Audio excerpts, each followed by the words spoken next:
Bhajpa party कार्यालय में सेवा पखवाड़ा के तहत प्रबुद्धजन सम्मेलन का आयोजन किया गया। कार्यक्रम की अध्यक्षता कर रहे जिला अध्यक्ष शिव सिंह बिष्ट ने सभी को संबोधित किया। कार्यक्रम में प्रधानमंत्री नरेंद्र मोदी के कार्यकाल और उनके द्वारा देश हित में किए गए कार्यों पर चर्चा की गई। कार्यक्रम के मुख्य अतिथि सांसद अजय टम्टा थे, जिन्होंने 1 रैंक 1 पेंशन, घर घर जल योजना, प्रत्येक घर में बिजली, प्रत्येक व्यक्ति को प्रधानमंत्री आवास, जन धन खाते, जन औषधि केंद्र और भी कई योजनाओं पर बातचीत की। कपकोट विधायक सुरेश गड़िया ने भारत देश, उसकी एकता, साथ ही भाजपा शासन काल में किए गए जनहित कार्यों के बारे में व्याख्यान किया।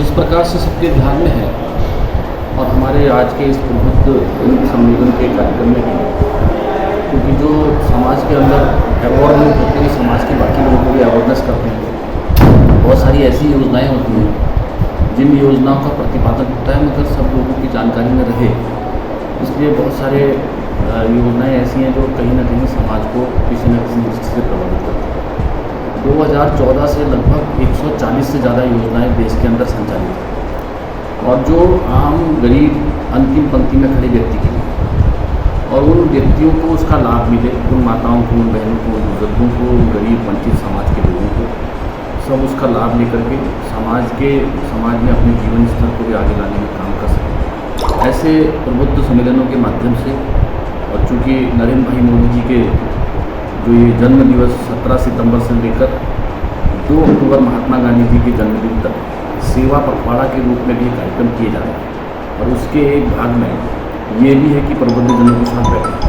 जैसे रक्तदान के शिविर थे या विद्यार्थियों के साथ बैठना था, स्वच्छता के कार्यक्रम थे, मूर्तियाँ और स्मारकों के बीच में भी बहुत सारे कार्यक्रम हुए।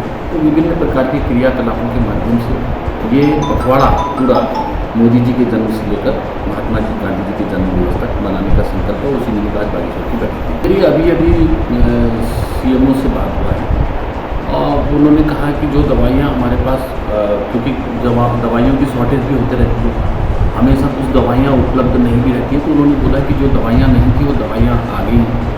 आज जिलाधिकारी जी के वहाँ भी बैठना है इसी विषय को लेकर, क्योंकि मेरा डीएम से भी बात हुआ था और सीएमओ से भी बात हुआ है।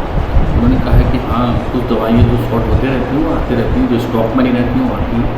मैंने उनको बोला है कि आप तत्काल से जो दवाइयाँ अति आवश्यक हैं उन दवाइयों को तत्काल आप मंगाएं। देखिए, प्रथम चरण में हम लोगों का बड़ा सौभाग्य है कि हमको केंद्र सरकार के सहयोग से टनकपुर से लेकर बागेश्वर के लिए 25 करोड़ रुपये सर्वे के लिए पैसा मिला है। उसका ड्रोन सर्वे के माध्यम से सर्वे भी हो गया है, बाकी अधिकारी कर्मचारियों के माध्यम से भी टेक्निकल सेल के द्वारा भी उसका सर्वेक्षण कर लिया गया है। लगभग अभी कुछ दिनों में पूरा होगा, क्योंकि उसके बाद ये project report, DPR detail project report बनती है। डिटेल प्रोजेक्ट रिपोर्ट बनने के बाद उसमें आने वाले खर्चे कितने होंगे, कैसे उसका अलाइनमेंट होगा, ये विभिन्न डिपार्टमेंटों के माध्यम से फॉरेस्ट की क्लियरेंस है और भी जो डिपार्टमेंट राजस्व के हैं उन सबसे क्लियरेंस लेने के बाद भारत सरकार के माध्यम से उसके DPR के लिए जो हमारा खर्चा आएगा टोटल, कटिंग का, पट्टी का, टनल्स का, ये सभी खर्चे उसमें हमारे इंजीनियरों के माध्यम से जिनको काम दिया गया वो देंगे। उसके बाद भारत सरकार के माध्यम से हम उसके लिए धन आवंटित करने के लिए बातचीत करेंगे।